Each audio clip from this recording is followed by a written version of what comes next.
Hello tout le monde. Aujourd'hui, je voudrais vous parler d'un sujet qui n'a rien à voir avec ce dont je parle habituellement. Ça n'a rien à voir avec la neuroatypie, ça n'a rien à voir avec l'entrepreneuriat, avec la créativité, avec tous les sujets que j'aborde depuis presque 2 ans. Ça passe trop vite. En juillet, ça fera 2 ans, bref. Ça n'a rien à voir. Du coup, je vais tout de suite vous dire de quoi ça va parler, parce que ça va pas forcément intéresser tout le monde. Clairement, parce que du coup, c'est plus un témoignage... comment dire ? Je pense que ça intéressera les personnes qui se sentent... Enfin, pas qui se sentent concernées, mais les personnes concernées, qui ont le même handicap. Mais sinon, peut-être des gens que vous connaissez qui ont ce handicap, peut-être... en tout cas, ce syndrome. Peut-être des gens... ou par curiosité, bref. En gros, je vais vous parler aujourd'hui de mon expérience, de mon témoignage de vie par rapport à un handicap qui, je pense, a été le plus compliqué pour moi dans ma vie.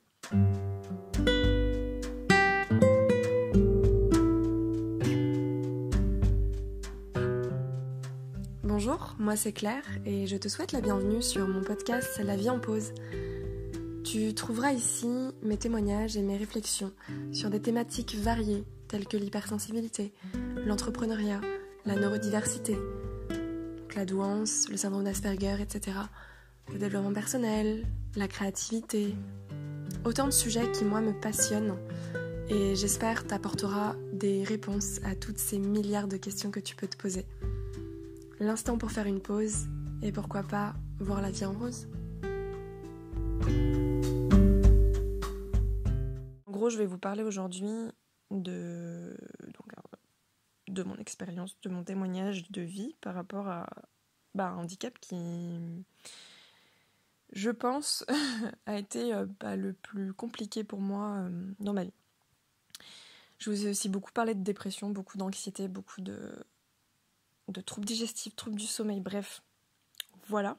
Mais je vous ai évoqué, parce que je vous en ai pas vraiment parlé, je vous ai évoqué le fait que j'avais un syndrome, que j'ai toujours, mais du coup, je vais vous expliquer. J'ai un syndrome qui s'appelle Wolff-Parkinson-White, donc c'est les 3 noms des chercheurs, donc c'est WPW, quoi, Wolff-Parkinson-White. Nom des 3 chercheurs de ce syndrome. Je crois que c'était en 1930, mais voilà. Je vous laisse faire vos recherches par rapport à ce syndrome. Il y a des... En vrai, si j'en parle aujourd'hui, c'est parce qu'il n'y a rien sur le sujet. Enfin, il y a des choses, mais c'est des choses qui sont plus soit adressées au cardiologue, en fait, parce que du coup, c'est un trouble du rythme cardiaque. Désolée, mais ça part un peu dans tous les sens, mais c'est donc un trouble du rythme cardiaque, et en fait...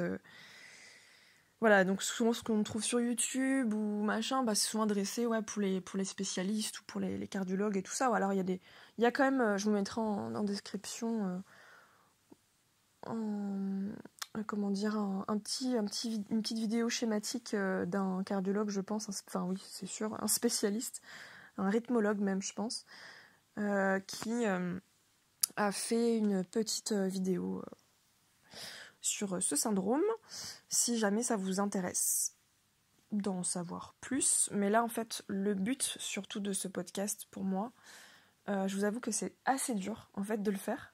Et je sais même pas, en fait, j'en tremble, en fait. Je sais même pas pourquoi c'est aussi dur. Enfin, je pense savoir pourquoi. Et en fait, là, j'ai pris des notes et j'ai marqué le mot libération. Je pense que j'ai besoin tout simplement d'en parler, en fait.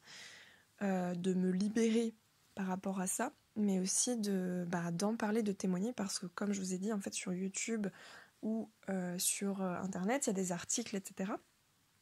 Mais je ne trouve pas de témoignage. J'ai trouvé un bouquin d'une personne qui en parle.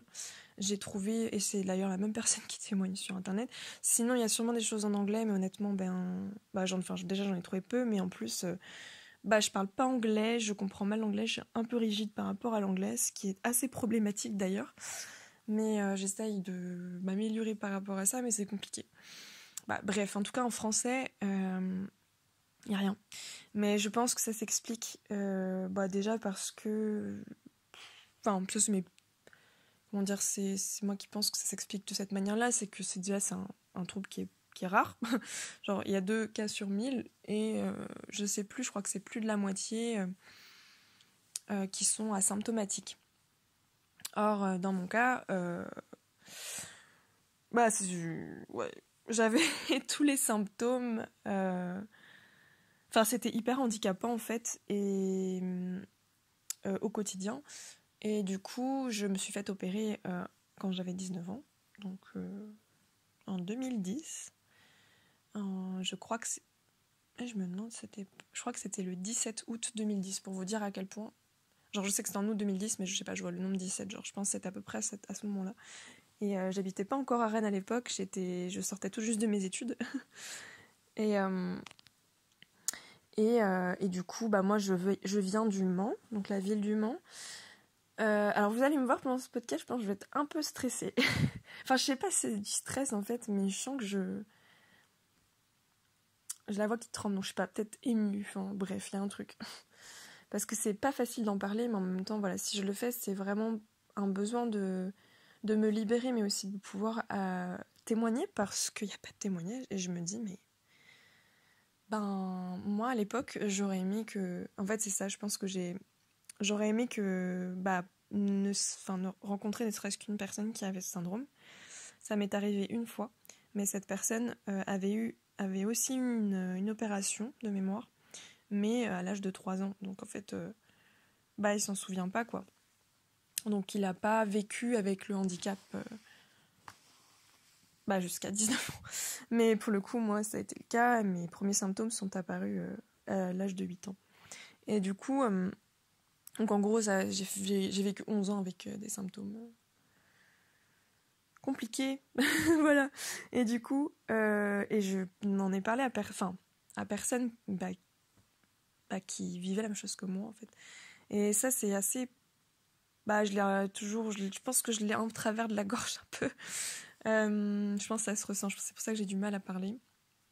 Enfin, je le sens en fait, que je suis bloquée.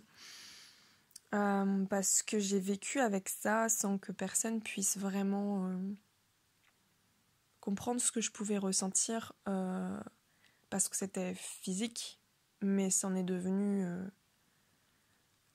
psychique dans le sens où ça a accentué énormément mon anxiété. J'avais vraiment honte en fait. Je vais vous expliquer un petit peu. De toute façon, j'ai noté des choses, je vais essayer d'y aller dans l'ordre. Pour vous dire, je pense que je vais parler au début. Je vais vous introduire un petit peu de ce que c'est, tout ça. Enfin voilà, brièvement, mais après je vous laisserai aller faire vos recherches si vous avez envie. Pour ceux qui ont ce syndrome, s'il vous plaît, contactez-moi. Je dis ça parce qu'en fait, j'ai déjà publié quelque chose il y a à peu près 1 an et on était 1000 sur l'Instagram sur mon Instagram en fait, et j'avais publié à ce moment-là pour faire une demande. Est-ce que vu qu'on est normalement 2 sur 1000, mais je crois que c'est entre 1 et 3 sur 1000, donc c'est la moyenne. Du coup, je me dis, bon, il y a peut-être une personne sur ces 1000 qui a ce syndrome, et voilà, et qui souhaiterait échanger avec moi. Là, je me dis, on est bientôt 2000, donc peut-être que y a une personne, mais non, du coup, je ne trouve toujours pas, donc je me dis, bon, je vais tenter ma chance sur le podcast. De trouver quelqu'un avec qui en parler. De toute façon, la personne, enfin celle qui a des symptômes et qui a reçu un diagnostic, ou en tout cas un pré-diagnostic. Je vais vous expliquer un petit peu comment ça s'est passé pour moi. Ça a été assez compliqué et voilà. Et du coup, j'en parle aujourd'hui. Donc je vais vous parler un petit peu vous introduire un petit peu ce que ça pour vous mettre dans le truc. Après, je vous laisserai faire vos recherches si vous avez envie. Ceux qui ont ce syndrome, ils le savent. En tout cas, ceux qui sont symptomatiques. Voilà. Et ensuite, je vais vous expliquer un peu mon parcours par rapport à tout ça, ce que j'ai vécu et tout ça, parce qu'en fait, je sais pas où trouver l'espace pour en parler. C'est trop bizarre, mais genre, il y a des trucs, en fait, on sait pas du tout où en parler parce que Bon, désolé, je suis un peu émue. Attendez, je mets pause. Après, pour ma défense, j'ai mes règles et c'est la pleine lune. Donc, si je pleure, c'est normal. Enfin, c'est encore plus normal. Non, mais c'est vrai que c'est un peu compliqué parce que j'ai pas trouvé d'espace. J'ai pas eu la chance d'avoir un espace pour pouvoir en parler, à part avec les cardiologues que j'ai vus, parce que j'en ai vu plein. Ou avec ma famille en fait. Mais même avec ma famille, c'était toujours très médical, je sais pas comment dire, genre ok tu vas aller voir. Enfin, ils pouvaient pas me dire trop de choses en fait, parce qu'ils savaient pas ce que c'était. Et je suis sûre que si je leur demande, ils savent même pas expliquer ce que c'est en fait.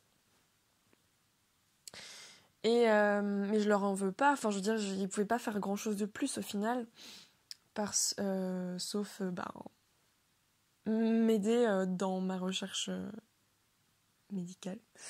Voilà, donc je vais vous expliquer un peu mon parcours et les risques aussi, enfin bref, voilà. Et aujourd'hui un petit peu aussi comment je le vis, comment ça se passe. Et puis après mon but aussi de partager ça, c'est de qu'il y ait enfin un témoignage dessus. Parce que je me dis aussi que je me suis tellement sentie seule par rapport à ça que j'aurais aimé avoir... Enfin, j'y ai pas pensé à l'époque, mais... Enfin, si, j'aurais aimé avoir quelqu'un avec qui en parler, mais je pensais à l'époque... il n'y avait pas tous ces réseaux YouTube, tout ça, machin, enfin, je crois pas. En tout cas, il n'y avait pas ce truc de témoignage, enfin, comme c'est aujourd'hui. C'était pas du tout pareil. C'était en 2010, donc ouais, ça fait 12 ans, quoi. Voilà. Bon, bref, trêve de introduction et de blabla. Pour ceux que ça intéresse, ou pour ceux qui sont concernés, ou pour ceux qui ont des proches qui sont concernés par ça, n'hésitez pas à le partager autour de vous. D'ailleurs, ça peut peut-être augmenter les chances que ça atteigne les bonnes personnes. Et que ces personnes puissent me contacter si elles ont envie. Bref. En tout cas, je vais vous expliquer un peu ce que c'est brièvement. En fait, c'est un trouble du rythme cardiaque. Et alors, qu'est-ce que c'est comme trouble du rythme cardiaque ? C'était en fait... Enfin, je vais avoir du mal à expliquer de façon scientifique. Pourtant, je me souviens avoir étudié ça. Notamment d'avoir fait, je sais pas si vous avez eu ça ou pas, mais en tout cas, moi, j'ai été dans un lycée général où j'ai fait une filière scientifique.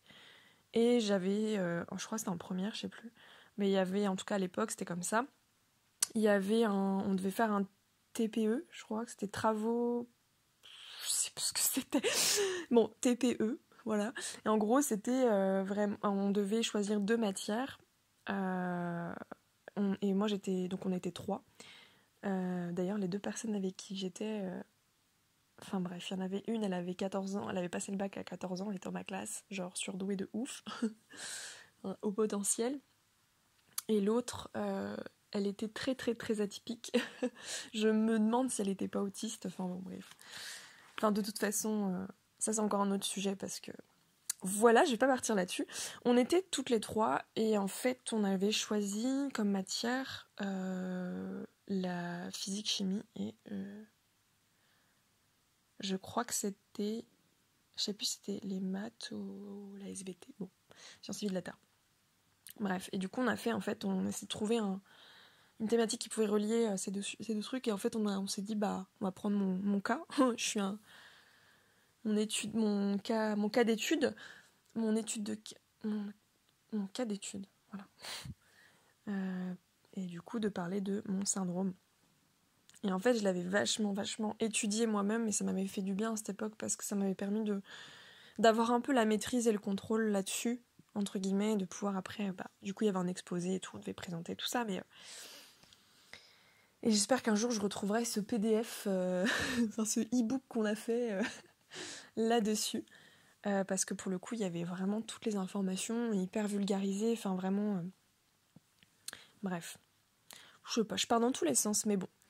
Donc j'aurais du mal à vous l'expliquer oralement comme ça. Mais en gros, voilà, ça touche entre 1 et 3 personnes sur 1000, donc ouais, c'est une moyenne de 2 cas sur 1000. Comme je vous disais, plus de la moitié, je crois que c'est ça, hein, mais je suis pas vraiment très très sûre, est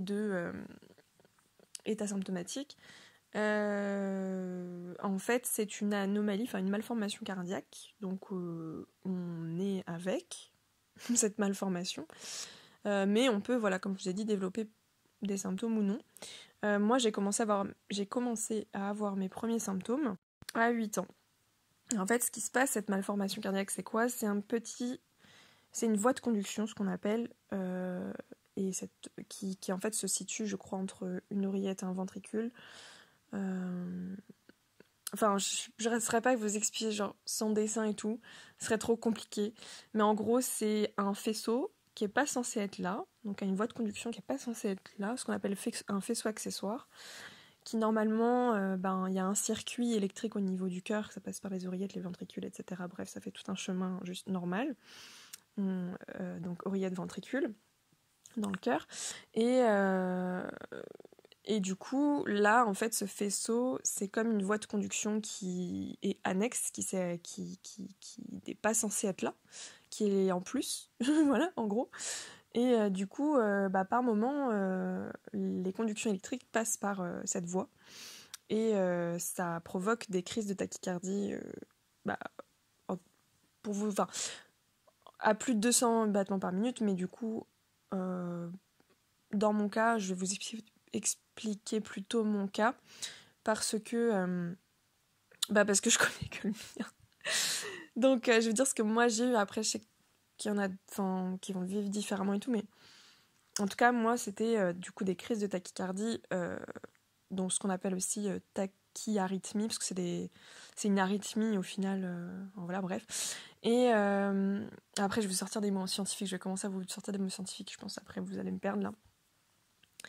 Mais en gros, je vais faire simple. En gros, les symptômes que j'avais, c'est que je pouvais avoir des crises de tachycardie. Donc, ça allait à 250 battements par minute, en moyenne, entre 220, 250, enfin voilà.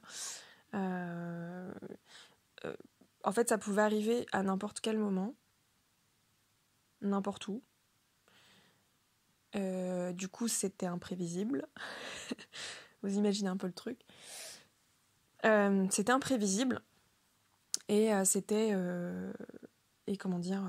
il n'y avait pas une fréquence, j'avais ça tous les jours, à telle heure. Voilà, c'était vraiment, genre, ça pouvait arriver n'importe quand, mais surtout n'importe où. Et c'était du coup hyper handicapant parce que ça pouvait... pour vous donner, par exemple, des exemples, ça pouvait arriver... le plus souvent, c'est quand, du coup, je faisais du sport, par exemple, ou en tout cas des efforts... que j'étais à l'effort, je sais pas, à monter des escaliers ou des trucs comme ça, voilà. Ou alors quand j'avais un coup de stress, ou alors quand j'avais une telle émotion, enfin. Mais en fait, oui, ça arrivait dans ces moments-là, oui.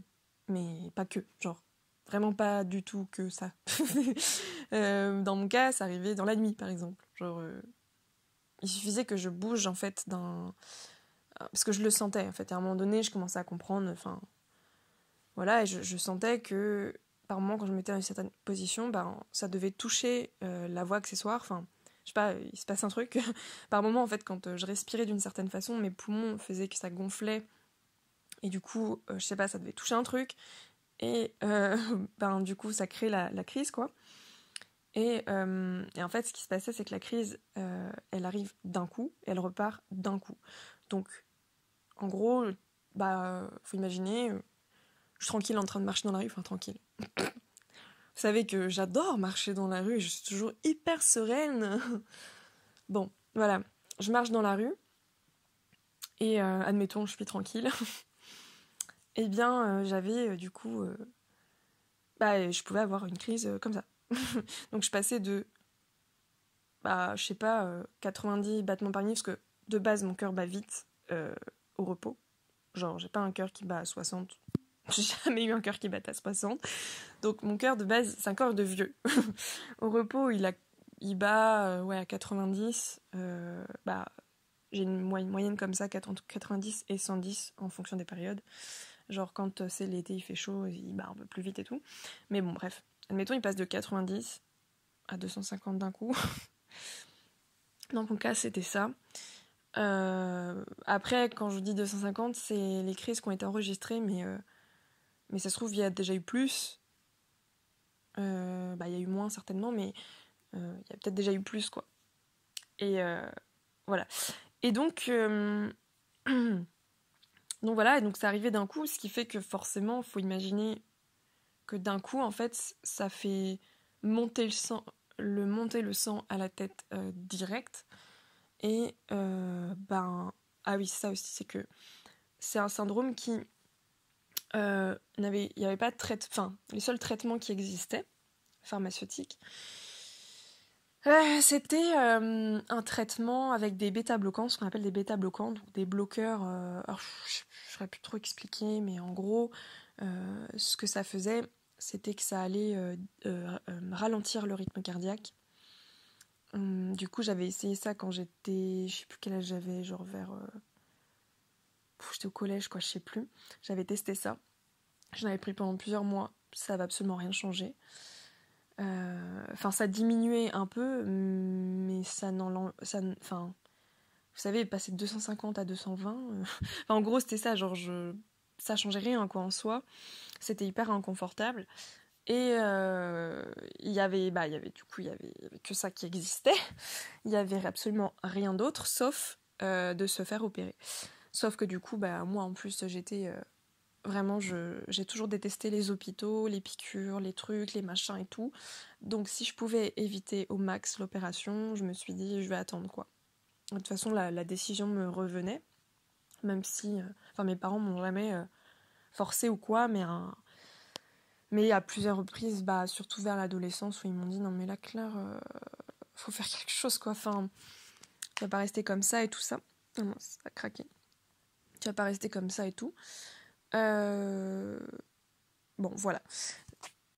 Sinon, pour repartir sur l'introduction un peu de ce que c'est, on connaît pas la cause. Apparemment, dans 95% des cas, c'est inconnu. Moi, on connaît absolument pas la cause de ce pourquoi j'ai ça. Je sais plus trop les théories qu'il peuvent y avoir par rapport à ça. Je sais qu'il y a des trucs genre génétiques ou je sais pas trop quoi, mais franchement... justement, il faudrait que je reprenne mes notes du lycée, quoi. Mais en tout cas, dans 95% des cas, c'est inconnu. On ne sait pas d'où vient ce syndrome. Moi, ma théorie, c'est que ça vient de mon anxiété depuis petite, mais je sais pas. Je sais pas parce que, voilà, quoi, c'est un truc c'est une malformation cardiaque, c'est quelque chose qu'on a depuis qu'on est petit. Il y a des petits bébés qui se font opérer, voilà. Donc je sais pas.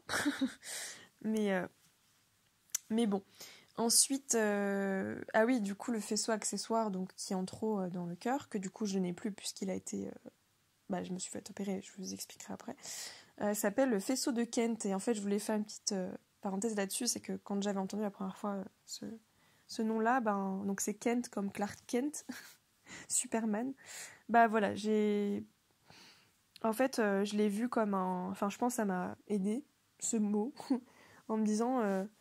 cool, c'est genre Superman, quoi. Et je sais pas, genre... j'ai toujours entendu ce truc-là, en fait. Je pense que ça devait m'aider un petit peu. Voilà, et ensuite, du coup, alors, voilà. Ah oui, et puis les risques... et après, je vais vous parler un peu de mon parcours, et puis je vais arrêter là. Du coup, le risque de ce syndrome, clairement, en fait... qu'on soit asymptomatique ou symptomatique, les risques, il me semble, sont les mêmes. Le risque de syncope, donc de perte de connaissance liée à des problèmes cardiaques, quoi.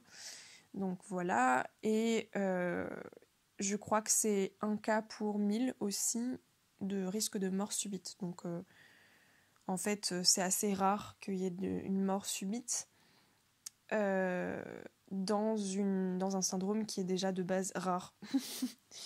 Mais il y avait quand même ce risque. Et d'ailleurs, ce qui se passe, c'est que quand le cardiologue propose l'opération, l'intervention, eh bien, Comment expliquer Ils évaluent en fait le bénéfice-risque. Enfin, vous voyez, avec est-ce qu'on opère, est-ce que c'est plus risqué d'opérer en gros, parce qu'il y a aussi un risque, le risque il n'est pas de zéro, quoi. À ce que ça ne fonctionne pas pendant l'opération, ou, ou est-ce que il vaut mieux pas opérer. Enfin voilà, ils évaluent en fait le facteur risque. Là, je crois que c'est ça le terme. Donc voilà. En tout cas, bon là je vous ai à peu près expliqué, mais ça c'est vraiment les risques les plus graves, mais c'était des trucs potentiels. Donc moi je n'ai jamais eu de syncope, pas de mort subite a priori. Voilà, ça n'a pas été... j'ai jamais perdu connaissance de ma vie en fait, donc là-dessus franchement, je touche du bois quoi. J'ai eu trop de bol, vraiment. Mais du coup, mais voilà, donc je vais vous expliquer un peu mon parcours et du coup pourquoi ça m'a handicapée. Et en fait, je pose ce mot-là depuis peu en fait, parce que en fait c'est trop bizarre parce que c'est là que je me dis mais c'est vraiment fou parce que avec l'autisme tout ça machin, disons que j'ai la notion du handicap qui a évolué et je le voyais pas du tout comme ça avant en fait. Et ben quand j'allais voir, parce que du coup j'étais suivie donc, par des cardiologues tous les ans, et quand j'allais voir mon cardiologue au Mans par exemple, donc lui je l'avais vu pendant plusieurs années quand même, bah en fait c'est lui qui me demandait bah voilà on opérera si pour vous c'est vécu comme un handicap. Mais moi je savais pas en fait. Vraiment enfin moi je me remets dans la peau de Claire adolescente, puisque on m'a posé la question surtout vers l'adolescence en fait, 15 ans à peu près. Ouais, 14-15 ans, tout comme ça. Mais voilà, que eux ils étaient ouverts à l'opération, qu'avant ça il y allait avoir d'autres examens faits et tout ça, mais que comment dire, bah en gros ils me demandaient voilà c'était à moi d'évaluer si c'était un handicap ou pas dans mon quotidien, mais j'avais aucune idée en fait. Enfin en fait j'avais pas de comparatif, et j'avais même aucune idée que j'avais aucune idée. Je sais pas si vous voyez le truc. Donc en fait je pouvais même pas en parler en fait. J'étais complètement dans l'inconscience totale parce que enfin je savais pas en fait, et sur quoi je devais me baser en fait. J'arrivais pas à me dire si c'était un handicap ou pas, mais en fait c'est du coup je vous expliquerai, mais du coup c'est à 19 ans quand j'ai décidé de me faire opérer que là j'ai réussi à évaluer le truc quand même, parce que enfin j'étais arrivée à un stade de souffrance assez fort, et je me suis surtout dit oulala comment je vais faire quand je vais avoir je sais pas 30 ans, 40 ans, 50 ans, voilà. Ça va être de pire en pire en fait, enfin, genre de plus en plus de mal à supporter. Et à un moment donné mon cœur, enfin ça lui fait pas du bien en fait de recevoir des décharges comme ça régulièrement quoi. Et en plus ça augmentait beaucoup mon anxiété parce que j'avais peur de faire des crises quoi. Donc en fait, et j'avais aussi peur de mourir tous les jours. Genre c'était trop bizarre. Enfin je sais pas trop comment parler de ça, parce que c'est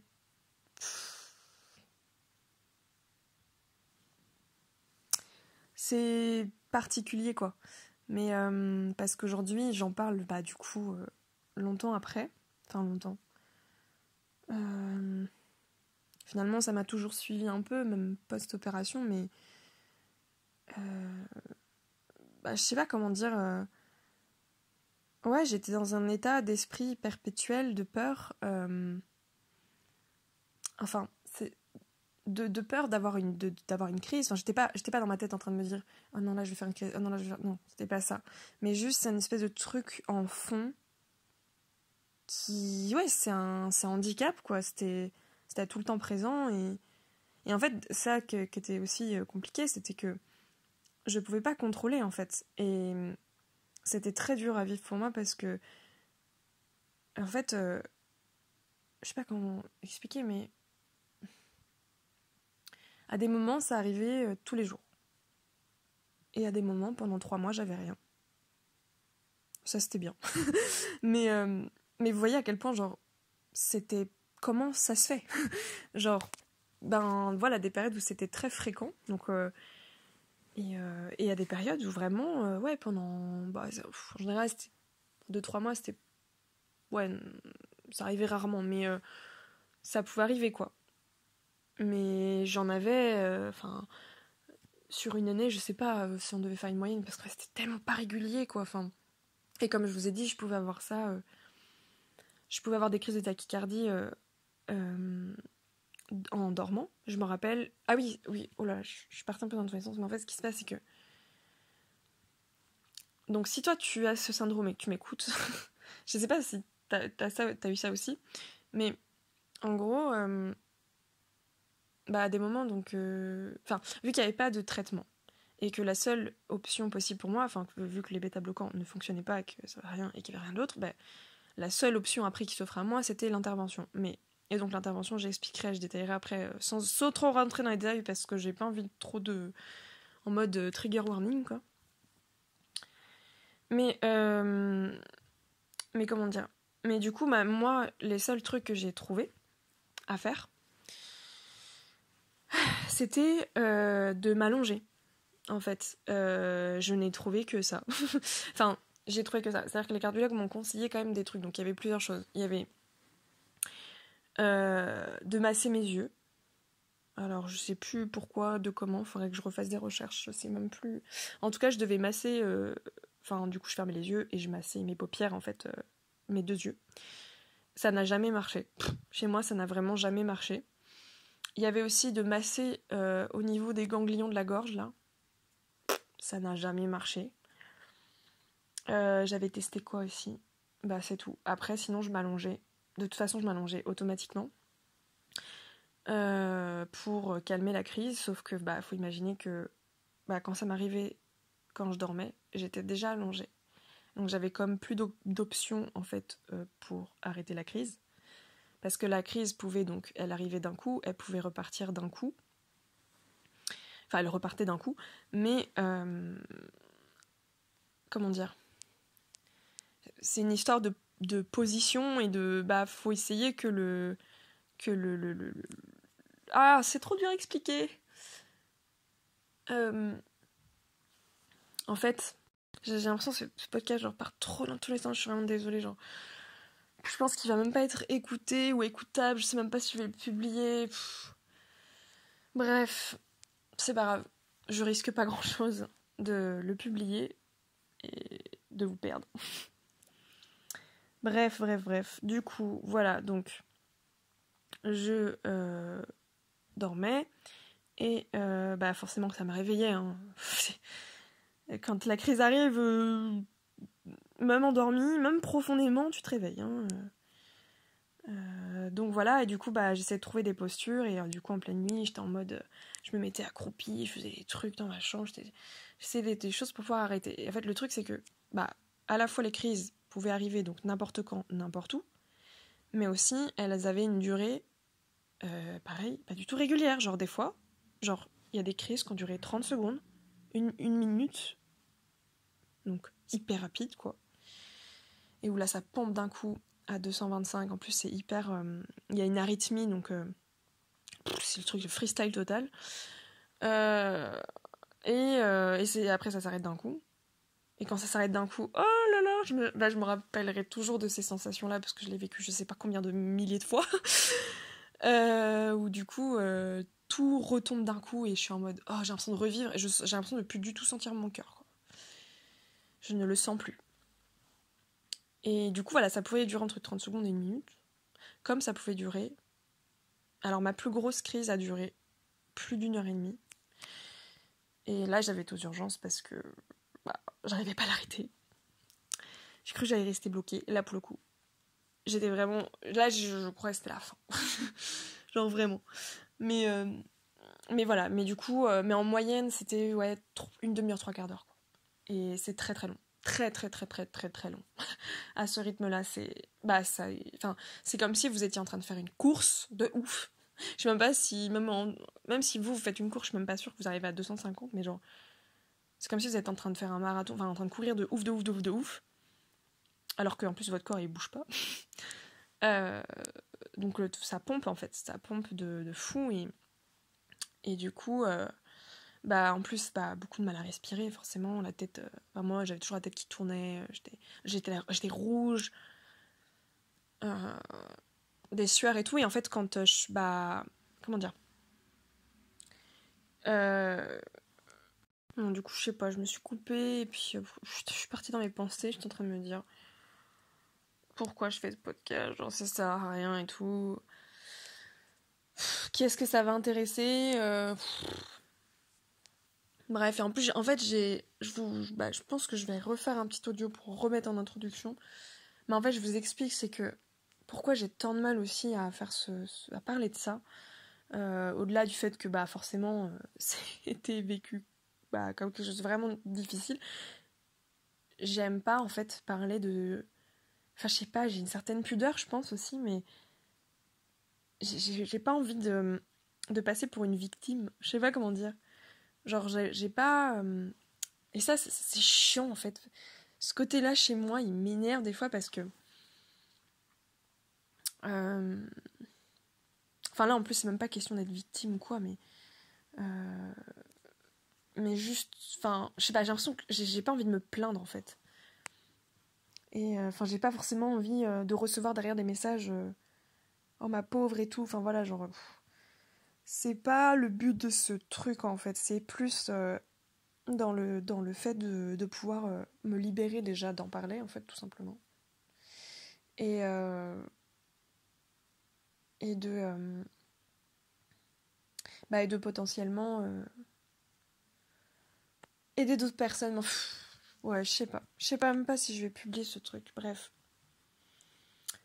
Vive mon cerveau, vive mes doutes. Oh, je délire total. Bon, je sais même plus où j'en étais. Bon, voilà, bon, bref. Bon, en gros, voilà, j'avais ça et du coup. Et voilà, terminé. On arrête. Bah, je sais pas ce que je peux ajouter. Voilà, donc je disais, ça, donc en moyenne, ça a duré une demi-heure, trois quarts d'heure. Et le seul truc que j'avais trouvé, bah, il y avait que moi qui pouvais calmer les crises, donc en m'allongeant par terre. Mais il faut imaginer que je pouvais m'allonger dans toutes circonstances, donc des endroits assez insolites. D'ailleurs, en nageant, par exemple, dans une piscine à l'école, là, je détestais la piscine à l'école, mais laissez tomber, c'était horrible. Et ben, en train de faire une brasse, tranquille, ouais, tranquille, bah bim, crise de tachycardie. Bah je fais comment? Je suis dans l'eau. Euh, du coup, je me suis allongée dans l'eau, mais du coup, il faut se concentrer pour flotter, quoi. Du coup, j'étais en mode, putain, il faut que je sorte, mais bah faut imaginer que bah il y a je sais pas comment dire, mais genre j'avais trois têtes qui tournaient, quoi.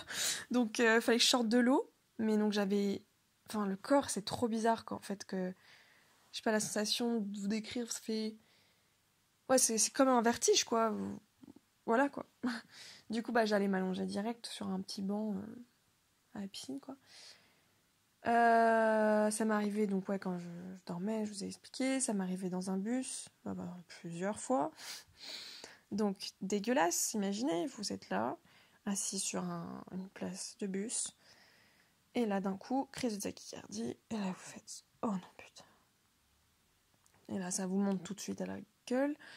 Et, oh, voilà, je vais parler crûment parce que ça, j'ai besoin de sortir là ma haine.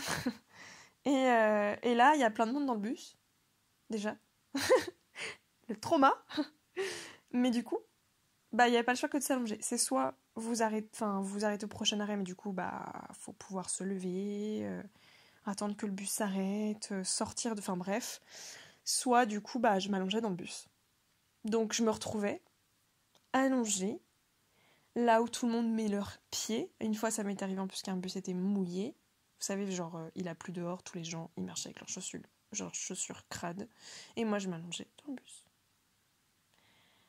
Voilà, mais ça marchait pas. Enfin, je veux dire, j'arrivais pas à arrêter la crise comme ça. Du coup, je sortais, je me mettais sur un banc.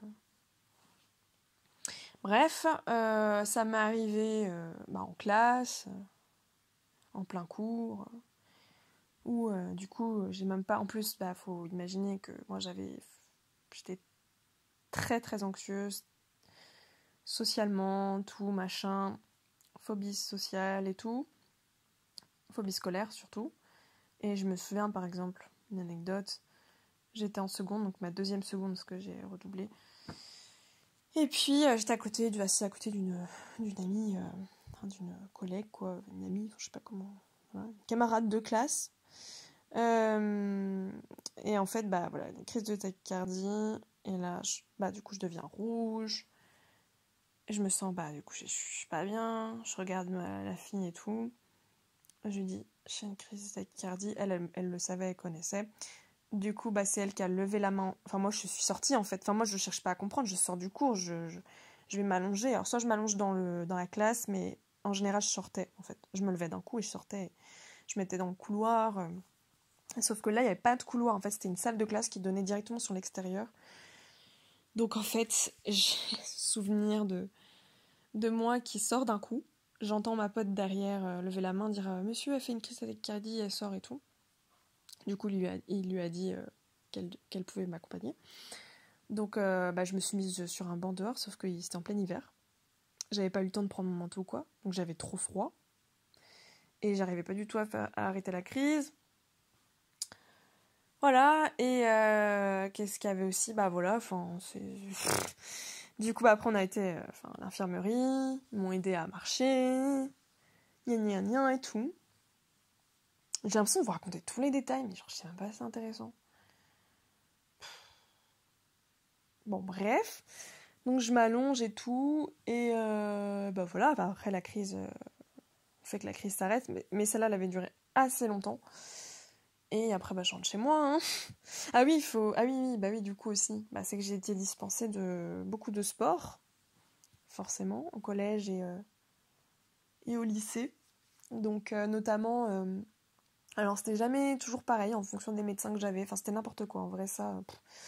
Mais souvent, c'était tout ce qui était lié à l'endurance, au cardio, en fait, tout simplement. Donc, tout ce qui était course, athlétisme, enfin des machins comme ça. Qu'est-ce qu'il y avait où j'étais dispensée ? La piscine. Et j'ai pas été dispensée à chaque fois. C'est... Voilà. Ouais, endurance. Mais j'ai quand même fait les sports collectifs et honnêtement, voilà, ça m'est déjà arrivé de faire des crises de tachycardie en sport collectif. Finalement, ça changeait pas grand chose. Mais en fait, mon cardiologue me conseillait quand même de pas tout arrêter parce que fallait quand même garder une certaine. Mais après, il y avait beaucoup de discours un peu contradictoires de cardiologues justement. Enfin, ça c'est tout un autre délire aussi. Il vaut mieux faire des sports d'endurance, continuer de faire des sports d'endurance pour ne pas en fait que le corps, enfin justement pour entraîner le cœur et qu'il s'épuise pas trop et que voilà. Et d'autres cardiologues qui me disaient ah non mais là vous pouvez pas courir, genre il faut au moins 3 ans avant de courir quoi. Donc il faut y aller progressivement, genre d'abord marcher ensuite rapidement, puis avec une certaine durée, enfin bref, faut être suivi et tout. Voilà, donc bon c'était compliqué. En plus il faut savoir que du coup moi donc j'étais très anxieuse, donc ça voilà, très stressée, ça augmentait beaucoup les symptômes, je pense, hein, clairement, c'est sûr. Et aussi, je fumais. Mais si vous voulez, en fait, là, j'ai arrêté de fumer donc il y a plus de 2 mois, donc je suis tellement fière, parce que pour moi, c'est très difficile. Mais voilà, c'est pareil, c'était... Quand j'ai commencé à fumer, de toute façon, j'étais en 4e, donc je sais pas, j'avais 14 ans, un truc comme ça. Puis j'ai fumé la cigarette, mais genre, quelques mois après, j'étais déjà en train de fumer autre chose.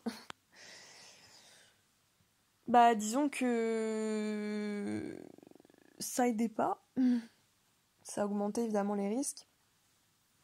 Mais je m'en foutais en fait. Enfin, franchement, je m'en foutais.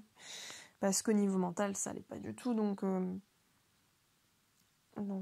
c'était... Limite, je m'en foutais vraiment en fait. Enfin, en fait, si vous voulez, j'étais dans un état d'esprit où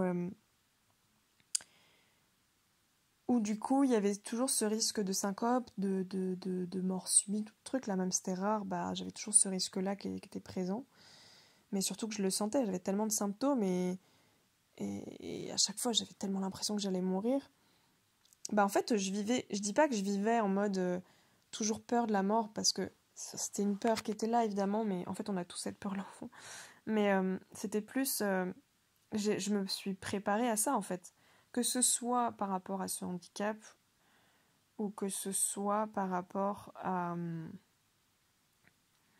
ma santé mentale. Parce que du coup, vu que j'étais en dépression depuis que après 12 ans, j'ai commencé vraiment à être... de plus en plus dans un état dépressif, etc.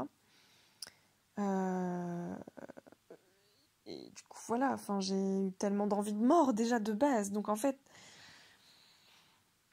c'était dans la continuité, quoi. Tout était en package. Tout allait ensemble, quoi.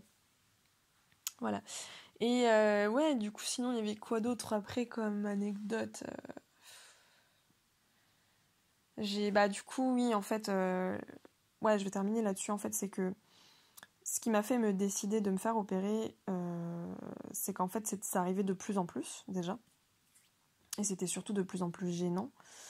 Parce que du coup, je pense aussi parce que je fumais, parce que je buvais, parce que je sortais beaucoup, parce que je stressais énormément. Enfin, vraiment la période, je pense, le pic, en fait, quand j'ai commencé à être au lycée et que j'ai commencé à faire un peu n'importe quoi et que je fumais le joint tous les jours. Enfin, voilà quoi, c'était... Voilà. Du coup, quand j'ai passé le bac, eh bien...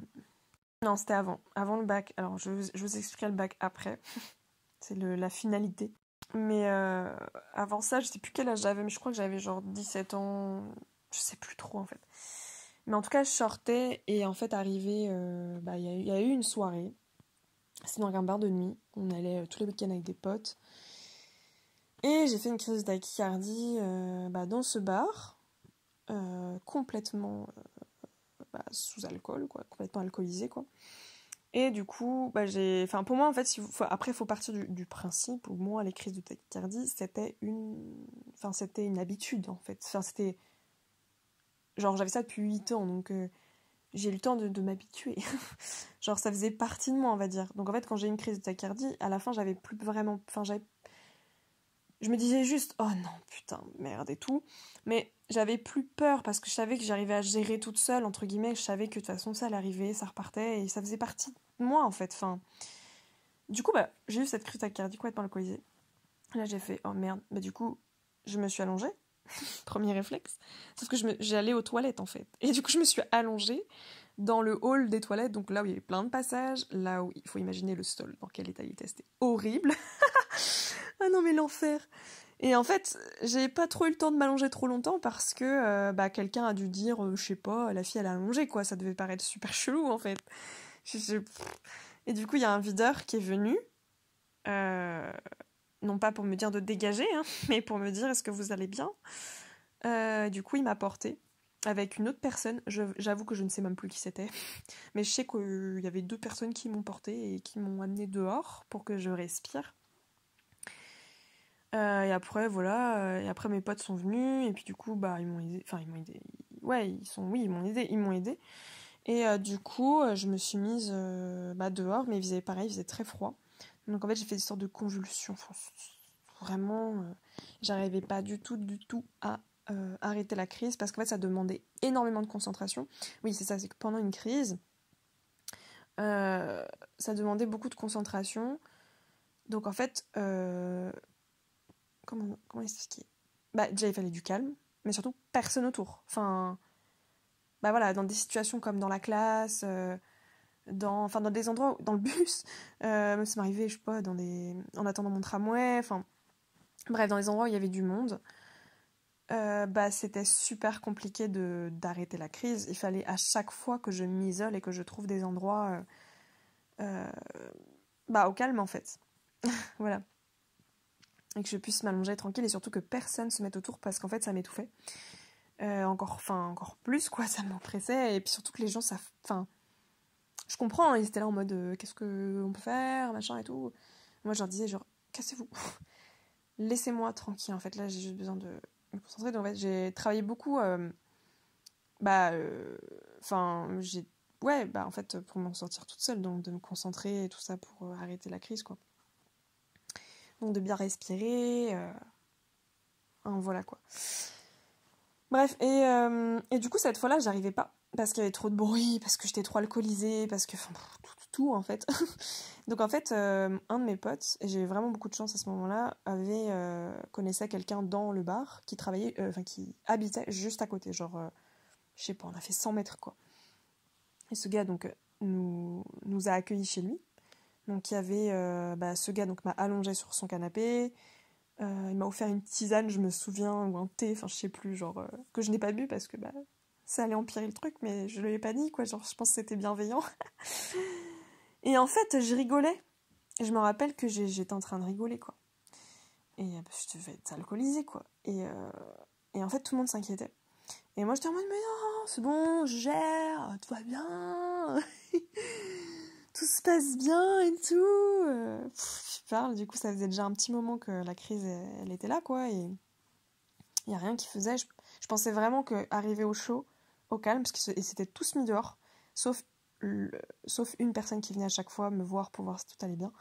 Mais voilà. Et en fait, mon pote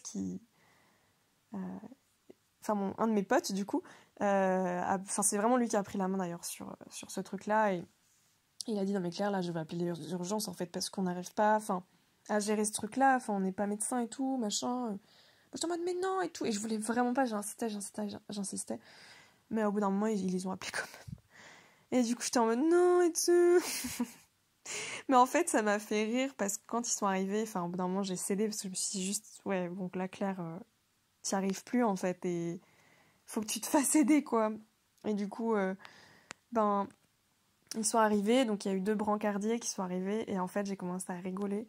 Et j'étais trop contente parce qu'en fait, je vous raconte ça, c'est un peu le truc drôle dans le contexte, mais en fait, je leur ai dit, oh mais je suis trop contente parce que j'ai mon rêve, c'était de monter sur un brancard et tout, genre en gros je voulais trop vivre cette expérience, être dans à l'arrière d'un véhicule d'urgence et tout machin, n'importe quoi. Mais bon, au moins voilà. Et du coup il y a une copine qui m'a accompagnée, qui du coup s'est occupée de tous mes papiers, mes trucs comme ça. Donc faut imaginer qu'il était 4h du matin. Voilà. Et du coup, elle m'a accompagnée, et puis du coup, j'étais rapidement, de toute façon, moi j'étais emmenée, elle s'est occupée des papiers, des trucs, moi j'étais emmenée après. Donc j'étais avec un cardiologue et une infirmière de mémoire, et où il y avait 2 infirmières, je pense. Des fois c'était 3, genre. Bref, et du coup, c'est là où j'ai eu ma crise la plus forte, la plus difficile à arrêter, là où j'ai vraiment cru que j'allais crever. Et où du coup ça a duré super longtemps. Donc ça a duré 1h30. Et là, en fait, qu'est-ce que je voulais dire ? Oui, donc le cardiologue en question qui s'occupait de moi, je voyais qu'il était lui-même en panique parce qu'en fait, il m'a fait tester plusieurs choses. Donc, il m'a fait tester les trucs des yeux, les trucs des ganglions, machin. Et en fait, après, il m'a montré une autre technique que je ne connaissais pas. Et c'est ça qui a arrêté la crise. Donc, évidemment, il faut imaginer que qu'on est branché de partout. Enfin, moi, j'ai passé ma vie. Du coup, depuis mes 8 ans, quoi, même jusqu'à aujourd'hui, parce que je vais quand même de temps en temps voir un cardiologue, mais ça, j'en parlerai vraiment à la toute fin. Mais du coup, voilà, c'était... j'ai vécu ma vie, ouais, entre guillemets, hein, mais branchée à des électrodes, quoi. Et du coup, je connaissais le truc par cœur, quoi. Et là, ils me branchent de partout, machin. Ils font leur truc et tout. Ils voient que ça marche pas. Là, j'avoue que je commence à paniquer. Et à un moment donné, il me dit une autre méthode. Il me dit, ok, dernier truc, c'est la méthode. Alors, je sais plus, ça a un nom, mais genre, je sais plus c'est quoi. On va faire ça. Et du coup, j'ai fait. Et en fait, c'est le fait de ramener ses genoux. Enfin, ouais, je sais pas si je veux dire. Mais ramener ses genoux. En fait, si, je veux dire la méthode parce que si jamais il y a quelqu'un qui a ce syndrome et qui ne connaît pas cette méthode, hyper efficace. Vous ramenez vos genoux vers votre poitrine. Ouais, c'était ça. Et en fait, fallait pousser, genre... je sais pas comment dire, genre... Ouais, comme si vous alliez faire caca, genre. Ça me fait trop mais en fait c'était ça quoi. Et du coup, en fait parce que ça, alors je sais plus ce que ça fait, genre mais ça fait un truc au niveau des poumons. Et en fait là ça s'arrêtait direct, donc ça avait dû gonfler, je sais pas quoi et tout. Et après ça s'est arrêté. Bon, je saurais pas expliquer tous les trucs internes de comment ça se passe. Mais voilà, ramener ses genoux sur sa poitrine, comme si on était accroupi, mais du coup, enfin vous êtes allongé, tu vois, mais voilà. Et après, genre vraiment vous prenez une grande respiration et genre vous poussez et tout, genre pour, je sais pas, il se passe un truc quoi. Voilà. Et, et en fait, ça s'arrêtait d'un coup, comme d'hab, hein, ça s'arrêtait. J'ai tellement pleuré après. De libération parce que j'en pouvais plus. C'était comme si ça faisait 1h30 que j'étais en train de courir à pleine balle. Donc voilà, du coup j'ai pleuré, je les ai remerciés, j'ai vraiment cru là pour le coup que c'était la fin de ma vie, tu sais. Donc voilà, du coup je les ai remerciés et après j'ai appliqué cette méthode pendant quelques années. Ça m'avait aidé, je n'ai pas pu le faire dans toutes les circonstances. Ça m'avait aidé jusqu'au moment où voilà, comme je vous ai dit, c'était de plus en plus fréquent, de plus en plus compliqué. Et surtout que je pensais à mon avenir. Et en fait, ce qui m'a vraiment fait décider, c'est que arrivé au bac, j'ai donc eu une épreuve qui s'est passée dans un lycée, qui n'était pas le mien, hein, du coup. Souvent comme ça, là. Et du coup, ça s'est fait dans un gymnase, vous voyez, avec plein d'autres gens, là, plein de gens d'autres lycées et tout. Enfin, voilà. Déjà, l'épreuve méga stressant. En plus, dans un endroit que je connaissais pas. En plus, vu que j'avais trop de mal avec la notion du temps... Je suis Miss retardataire, donc j'étais en retard. Déjà de base. Donc en fait, j'ai couru. Je me rappelle de chez ma mère jusqu'au tramway. J'ai couru et tout.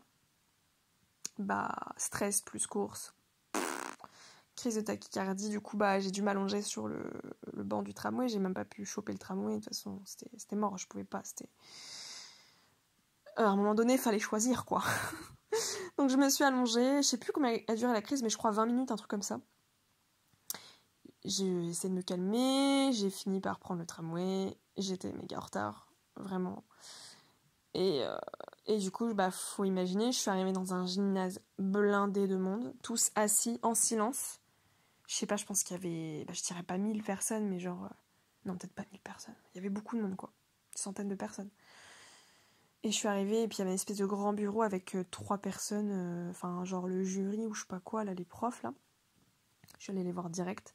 Et je leur ai dit, je suis vraiment désolée, je suis en retard et tout ça. Et je leur ai expliqué la situation. Ils ont accepté. Ils m'ont dit, votre place, elle est là-bas. C'est la numéro, je sais plus quoi et tout. Donc, j'étais la dernière. Donc, j'avais du coup, je pense, 3/4 d'heure, 1 heure de retard d'épreuve, quoi, en fait. Et c'était chaud, quoi. Puis moi, j'étais en plein. Enfin, j'étais tellement dans le speed, dans le stress. Enfin, c'était horrible, ce moment. Et à ce moment-là, je me suis dit... En fait, c'est à ce moment-là, faut se rendre compte, que je me suis dit, ah merde, c'est peut-être un handicap, en fait. Parce qu'en fait... parce que j'ai comparé avec le fait de ça handicape ma vie en fait, enfin genre là j'aurais pu louper mon épreuve ou enfin c'est comme ça que j'ai raisonné, alors qu'en fait c'était je l'ai toujours vécu comme quelque chose de hyper handicapant, parce que en plus super humiliant, super contraignant, super imprévisible, douloureux, enfin et non, il a fallu que j'attende ce truc pour je sais pas, pour que j'ai un ultimatum et que je me dise, ok, je vais faire l'opération et tout. Du coup, c'est à ce moment-là que j'ai décidé. Donc, j'avais... Ouais, c'était au bac, donc c'était juste avant mes 19 ans, donc au mois de juin, je crois, 2010. Et je me suis fait opérer en août 2010, quoi. Donc, ça a été assez rapide. D'ailleurs, j'ai pas été opérée, du coup, au Mans. J'ai été opérée à Rennes par un spécialiste, parce qu'au Mans, niveau cardiologie, je vous conseille pas. Et voilà. Et après, il y a eu d'autres trucs que je pourrais raconter, parce que forcément, j'ai été... j'ai fait pas mal de tests. Il y avait avant l'opération, quand j'étais adolescente, j'avais subi aussi une erreur, bref, une espèce de... Je sais pas comment on peut dire ça, c'était ni une opération, c'était pas c'était une intervention, mais préparatoire, on va dire préalable, en fait, pour savoir si mes crises étaient dangereuses ou pas, s'il y avait des risques, en fait, si c'était risqué ou pas. Donc en fait, souvent, ils font une espèce de petite intervention pour mesurer ça, je sais pas comment, mais pour mesurer ça, et puis pour après effectuer un diagnostic, et du coup me conseiller aussi s'il est préférable pour moi que je me fasse opérer ou pas. Sauf que cette intervention a totalement foiré, et j'avais genre 16 ans je crois, et ma mère m'avait accompagnée à l'hôpital. D'ailleurs je me souviens très bien que ma mère ne m'avait pas dit. Elle m'a dit on va faire un examen de routine avec ton cardiologue, un petit test d'effort, tranquille et tout. J'étais en mode ok. Mais elle m'avait pas dit. Et ça, j'en ai tellement voulu parce que quand je suis arrivée, j'étais en mode c'est quoi votre truc? Et en fait, non, je vais pas vous raconter parce que c'était vraiment traumatisant. Mais ça a échoué. En tout cas, les conséquences de ça, c'est qu'au lieu que ça dure 15 minutes, donc ça devait vraiment être un truc rapide, ça a duré 1h30 ce truc. Et je suis sortie de là en pleurs. Et d'ailleurs, le cardiologue a dit à ma mère si vous le souhaitez, vous pouvez porter plainte en fait. Enfin, à tel point, ils avaient fait venir des appareils de Nantes. C'est quoi ce bruit? Pour arriver à l'hôpital du Mans, et enfin, un centre de cardiologie. Et en fait, ils m'ont branché de partout. Enfin, ils ont mis du scotch, ils étaient 5 autour de moi. Et en fait, la conséquence de ça, c'est qu'ils n'ont déjà, pas réussi. Enfin, le truc a échoué, donc en fait, ils ont même pas pu voir si c'était risqué ou pas. Mais en plus de ça, ils m'ont brûlé l'œsophage. Enfin, genre vraiment mes trucs de merde, quoi. Et effectivement, on aurait pu porter plainte. Et j'ai dit à ma mère, plus jamais je vais à l'hôpital. Donc en fait, à partir de ce moment-là, c'était compliqué. Et c'est pour ça que je voulais pas me faire opérer encore moins, mais du coup, je fais le choix plus tard de le faire. Mais pas au Mans. Je voulais pas me faire opérer au Mans, c'était mort. Donc ma mère, elle a fait le nécessaire pour... Alors c'est beaucoup ma mère qui s'est occupée de moi à ce moment-là. Pour, voilà quoi, pour me faire opérer dignement, on va dire. Et voilà, et puis... Ouais, donc on n'a pas pu savoir à ce moment-là, donc voilà quoi.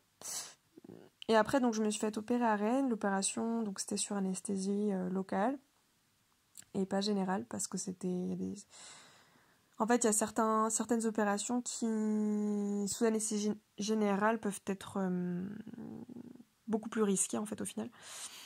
Donc là, c'était une anesthésie locale. Donc, malgré le fait que j'étais bourrée de morphine, j'ai tout senti. Enfin, pas localement. Mais, enfin, quoique, parce qu'on sent quand même la pression, les trucs, mais j'ai tout vu. Et j'ai tout senti à l'intérieur, en fait. Mais ça, je préfère pas détailler. Voilà. L'opération a duré 2h30. Donc c'est un truc qui est hyper pointilleux et tout, enfin très minutieux, enfin genre c'est vraiment des spécialistes qui font ça, genre voilà. Mais ceux qui le font, par contre, ils ont l'habitude de le faire, quoi. En général, là, celui qui m'a opéré, je sais pas combien de fois il a dû le faire, mais des centaines de fois, je pense, ce genre d'intervention. Voilà, donc et l'opération a très bien fonctionné.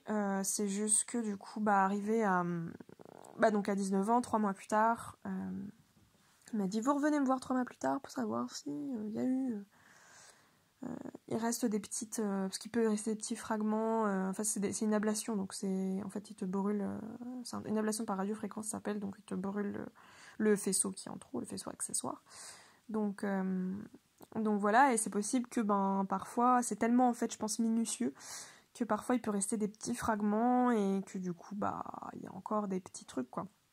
Et auquel cas il m'a dit si c'est le cas, on refera une intervention plus tard. Moi j'étais en mode non. Mais a priori c'était très bien passé. Et puis au bout de 3 mois je leur ai dit j'ai eu quelques petites secousses, mais ça s'est jamais déclenché comme une crise. Ça s'est jamais vraiment déclenché comme une crise qui durait dans le temps, en fait. C'était genre des petites secousses comme si comme un début de crise, et hop ça s'enlève. Genre ça dure du coup 2 secondes, quoi. Donc comme des extrasystoles un peu. Je sais pas s'il y en a qui connaissent, mais voilà, c'était ça, quoi. Donc voilà, du coup, à partir de ce moment-là, en fait, je devais quand même être suivie. L'objectif, c'était d'être suivie tous les ans. Mais j'ai envie de vous dire, j'avais tellement marre des hôpitaux et tout ça, pour moi, c'était fini. Mais évidemment, j'y suis quand même retournée plusieurs fois, notamment il y a 2 ans, et quand j'étais à Toulouse.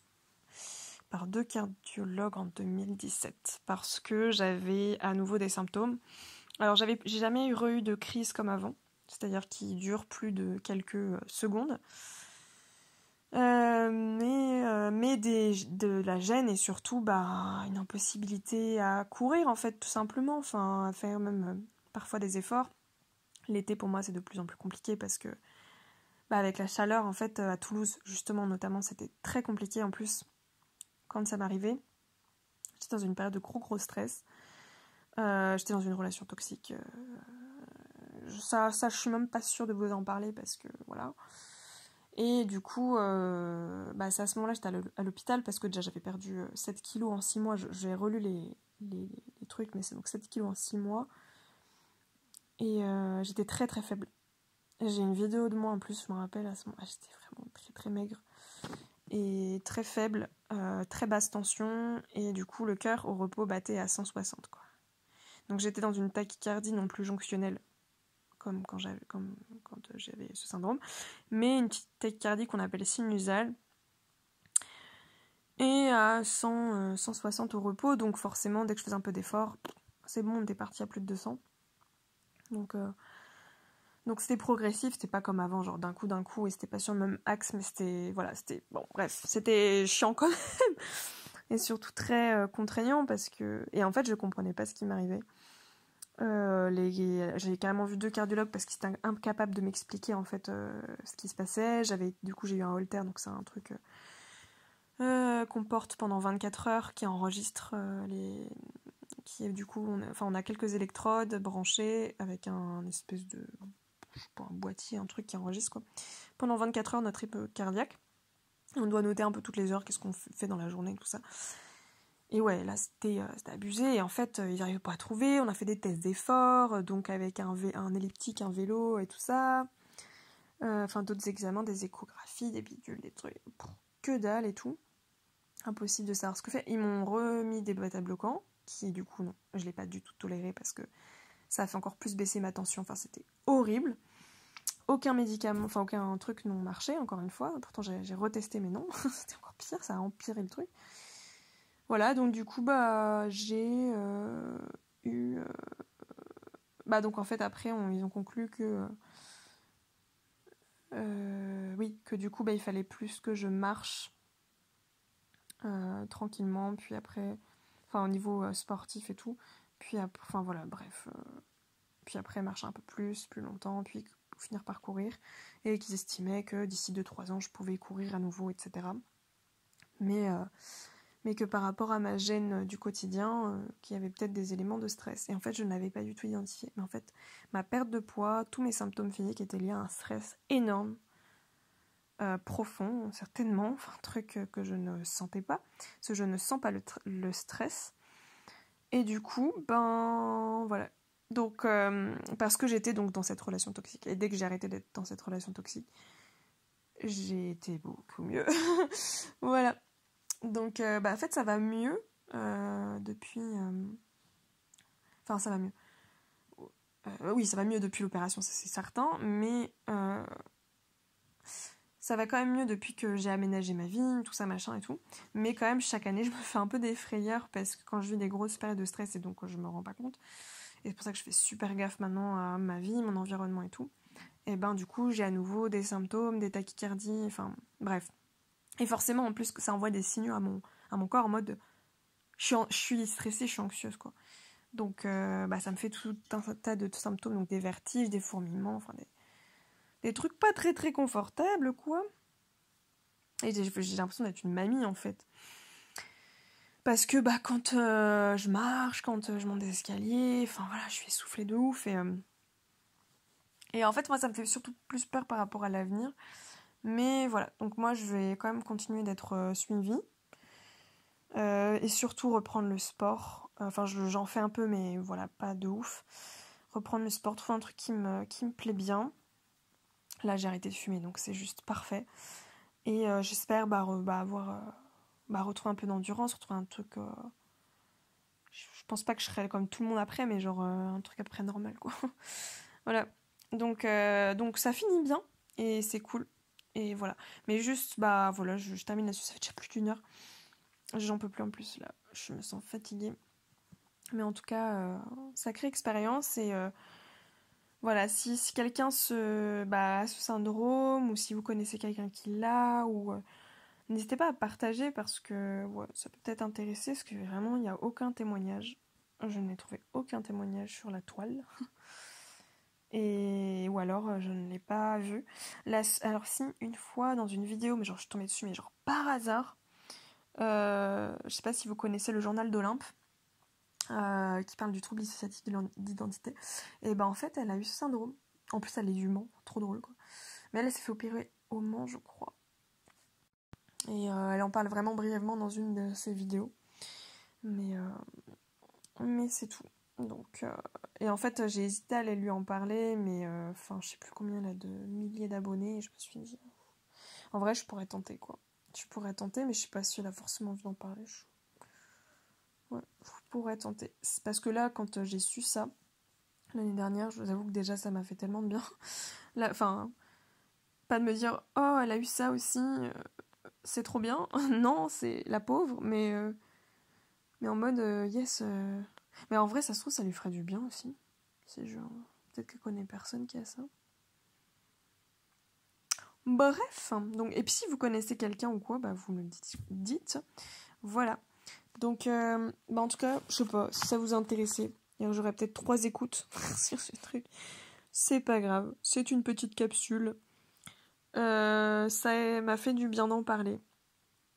Ça m'a fait du bien parce que j'en avais jamais parlé comme ça. Enfin, si, mais à des proches, enfin. À mes proches, en fait. Ouais, voilà. Ouais, mais pas pendant 1 heure comme ça, je pense. Enfin, si, moi je sais pas. J'en ai déjà parlé, mais.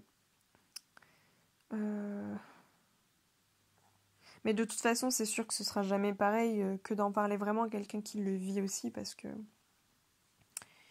quand c'est quelque chose qui touche au quotidien, enfin voilà, c'est dans le vécu physique, émotionnel, psychique, enfin là ça touchait vraiment tout et surtout ça touchait mon petit cœur et je pense que là ça me fait du bien d'en parler parce que j'ai dit ça à 1 minute 11 et 11 secondes. J'adore.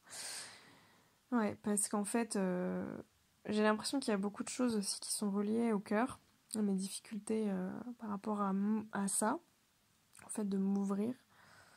Donc je parle des relations, je parle de tout ça, mais je me dis, j'ai vraiment pour le coup eu un cœur blessé sur tous les aspects. Et c'est beau, mais je suis vraiment en train de me libérer de tous les côtés par rapport à ça, et je pense que j'ai l'impression que c'est intimement relié. J'ai fait pas mal de recherches aussi d'un point de vue symbolique. Et ouais. Donc voilà, je pense que en parler aujourd'hui, c'est aussi une autre façon de me réconcilier, me libérer le cœur et de l'ouvrir et ouais, de le guérir aussi en quelque sorte. Et que c'est bon, c'est derrière moi et que franchement le plus dur est passé quoi et que ça va aller et tout va bien. Voilà. Bon long podcast. À bientôt. Et je pense, du coup, peut-être à la semaine prochaine ou peut-être à la semaine d'après, je sais pas trop. Dès que j'aurai l'énergie de faire un podcast. Si jamais vous avez un sujet que je vais aborder, n'hésitez pas à m'en faire part pour que je puisse en parler sur le podcast. Voilà. À bientôt et merci de m'avoir écouté pour ceux qui m'ont écouté. Bye.